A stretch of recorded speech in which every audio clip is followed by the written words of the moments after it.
ఒక గ్రామంలో ఒక పేదవాడు ఉండేవాడు. అతను రోజూ అడవికి వెళ్ళి గొర్రెలను మేపుకొని తిరుగు ప్రయాణంలో కట్టెలు కొట్టుకువచ్చి సంతలో అమ్ముకునేవాడు. అలా తను కట్టెలు అమ్మగా వచ్చిన డబ్బుతో తాను సంతోషంగా గడపసాగాడు. ఒకరోజు తాను కట్టెలు కొట్టడానికి అడవికి బయలుదేరుతుండగా తన కొడుకు కూడా తన వెంట వస్తానని మారాన్ చేశాడు. సరే అని తనతో పాటు తన కొడుకుని కూడా తీసుకొని వెళ్ళాడు. గొర్రెలను తన కొడుకుకి అప్పగించి దూరంగా కట్టెలు కొట్టడానికి వెళ్ళాడు. కొంచెం సేపటికి ఆ పిల్లవాడికి గొర్రెలు మేపడం విసుగేసింది. తనకి ఒక ఆలోచన వచ్చింది. అంతలో పిల్లవాడు నాన్నా పులి అని అరవటం మొదలుపెట్టాడు. అది విన్న వాళ్ళ నాన్న పరుగెత్తుకు వచ్చి చూశాడు. అక్కడ పులి తనకు కనిపించలేదు. నాన్నను చూసిన పిల్లవాడు నవ్వసాగాడు.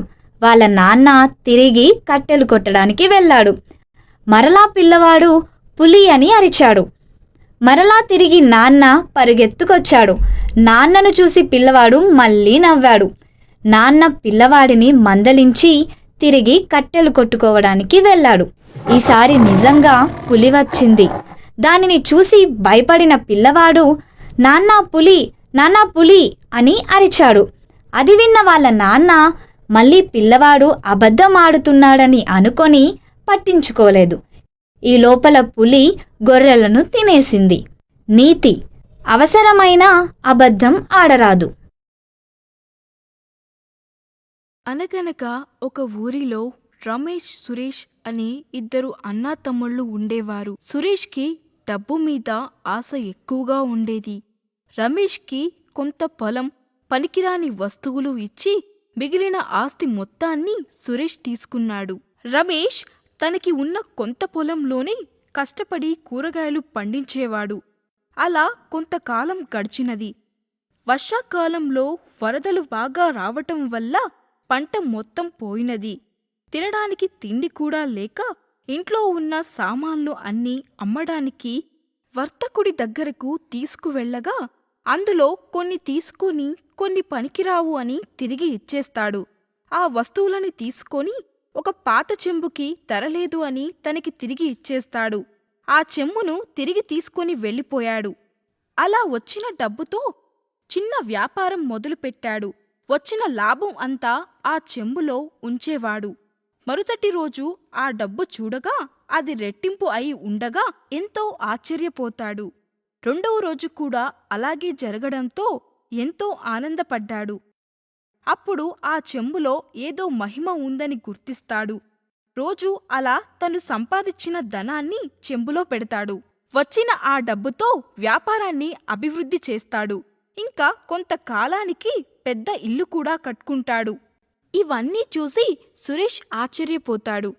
ఇంత ధనం ఎలా వచ్చిందని దొంగచాటుగా గమనిస్తూ ఉంటాడు. రమేష్ ఆ చెంబులో పెట్టిన ధనం రెట్టింపు అవడం చూసి ఆశ్చర్యపోతాడు. ఒకరోజు రమేష్ ఇంట్లో లేని సమయం చూసి సురేష్ ఆ చెంబుని దొంగలిస్తాడు. సురేష్ కూడా వచ్చిన లాభాన్ని దానిలో పెట్టి ఉంచేవాడు.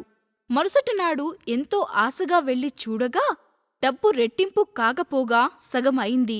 రెండవ రోజు కూడా అలాగే జరిగింది. ఇది ఏదో తేడాగా ఉంది అని ఆ చెంబులో డబ్బును వేయటం మానేసి ఎప్పటిలాగానే బీర్వాలోనే పెట్టేవాడు. తరువాత రోజు బీర్వా తెరిచి చూడగా డబ్బు సగం అవడం చూసి ఆశ్చర్యపోతాడు. తరువాత రోజు దేవుడు కలలో కనిపించి ఇతరుల కష్టాన్ని దోచుకుంటే నష్టపోక తప్పదు అని చెప్తాడు. దానితో సురేష్కి బుద్ధి వచ్చి ఆ చెంబును తీసుకువెళ్లి రమేష్కి ఇచ్చి క్షమించమని కోరుతాడు. నీతి: దురాశ దుఃఖానికి చేటు. ఒక ఊరిలో రామయ్య, సోమయ్య అనే ఇద్దరు మిత్రులు ఉండేవారు. వారిరువురు ఎంతో స్నేహపూర్వకంగా ఉండేవారు.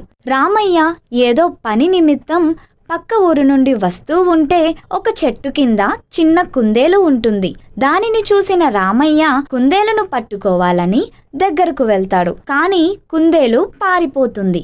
అలా కుందేలు వెంట పరిగెత్తుతూ వెళ్లిన రామయ్యకి అక్కడ ఒక సంచి కనబడుతుంది. అందులో బోలెడంత ధనం ఉంటుంది. ఆ ధనాన్ని తీసుకొని రామయ్య తన ఊరికి వెళతాడు.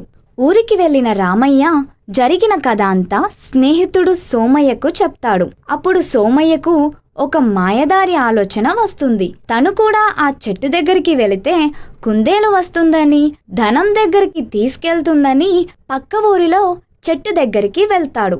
అక్కడికి వెళ్ళి ఒక రోజంతా కూర్చొని ఉంటాడు. అయినా కుందేలు రాదు. అక్కడ 2 రోజులు కూర్చొని కుందేలు కోసం ఎదురు చూస్తాడు. అయినా కూడా కుందేలు రాదు. ఇంకా కుందేలు రాదని అర్థమవుతుంది రామయ్యకి. ఇంకా ఇక్కడే ఉంటే ఆకలితో తన ప్రాణాలు గాల్లో కలిసిపోయేలా ఉన్నాయి అని తన ఊరికి వెళ్ళి జరిగిన కథ అంతా రామయ్యకి చెప్తాడు. అప్పుడు రామయ్య, ఒరే పిచ్చి సోమయ్య, అదృష్టం ఎదురు చూస్తే రాదు, అది వచ్చినప్పుడు ఉపయోగించుకోవాలి అని చెప్తాడు. కష్టాన్ని నమ్ముకో, అదృష్టాన్ని కాదు అని చివరిగా తన మిత్రునికి నచ్చజెప్తాడు. నీతి: విజయవంతం కావడానికి అదృష్టం 1% ఉంటే సరిపోతుంది. అదే కష్టం 99% ఉంటే అదృష్టం లేకున్నా విజయం సాధిస్తావు. ఒక అడవిలో ఒక భక్తుడు దేవుడు ప్రత్యక్షం కావడం కోసం ఘోర తపస్సు చేస్తున్నాడు. ఎంతకీ దేవుడు ప్రత్యక్షం అవ్వడం లేదు. ఒకవేళ దేవుడు ప్రత్యక్షం అయితే ఒకసారి స్వర్గానికి వెళ్ళి రావాలని కోరికగా ఉంది అని అనుకుంటాడు. ఇంకొక కోరిక స్వామి, నాకు జీవితాంతం బ్రతకాలని, ధనం కావాలని అడుగుతానని స్వార్థంతో తపస్సు చేస్తూ ఉంటాడు. 3 వసంతాల తరువాత దేవుడు ప్రత్యక్షం అవుతాడు. ఏమి కావాలి భక్తా? ఒక కోరిక మాత్రమే కోరుకో అని అంటాడు. క్షణం ఆలోచించకుండా భక్తుడు, స్వామి, స్వర్గం చూడాలని ఉంది అని అడుగుతాడు. అప్పుడు వెంటనే దేవుడు భక్తునికి స్వర్గం చూపించి క్షణంలో కిందికి తీసుకువస్తాడు. అప్పుడు వెంటనే భక్తుడు, ఏంటి స్వామి, ఒక్కసారి అలా చూపించి కిందకు తీసుకొచ్చావు, కనీసం 1 గంటైనా స్వర్గంలో ఉండి వచ్చేవాళ్ళం కదా అని అన్నాడు. అప్పుడు దేవుడు, భక్తా, నీవు ఏమి కోరుకున్నావు? స్వర్గం చూడాలని ఉంది అన్నావు, చూపించి తీసుకొచ్చాను. నువ్వు ఉండాలని కోరుకోలేదు కదా, చూడాలి అన్నావు, చూపించాను. నీ కోరిక తీరిందా అని అడిగాడు. అప్పుడు భక్తుడు, స్వామి, ఇంకా ఒక కోరిక అని అడిగాడు. వెంటనే దేవుడు, భక్తా, నీకు ముందే చెప్పాను కదా ఒకే కోరిక కోరుకోవాలి అని. నీ ఒక్క కోరిక అయిపోయింది. ఇక నీవు జీవితాంతం తపస్సు చేసినా నేను మళ్ళీ రాను అని దేవుడు వెళ్ళిపోయాడు.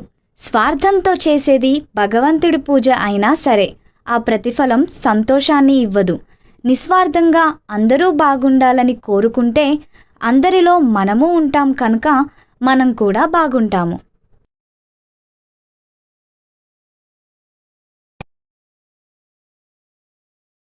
రామయ్య, కృష్ణయ్య ఇద్దరు మంచి మిత్రులు. ఒకరోజు ఇద్దరూ కలిసి తమ పొలాలు చూసుకోవడానికి వెళ్ళాలని నిశ్చయించుకుంటారు. రాత్రి వర్షం పడిన కారణంగా కంకులు ఏమైనా పాడయ్యాయేమోనని చూద్దామని రామయ్య అంటాడు. సరే వెళ్దాం అని పొలానికి బయలుదేరతారు. రామయ్య, కృష్ణయ్య ఇద్దరూ వారి పొలాలు చేరుకుంటారు. రాత్రి విపరీతంగా వర్షం పడిన తరువాత కూడా తమ పొలంలో పంటకు ఏ నష్టం జరగనందుకు సంతోషించారు.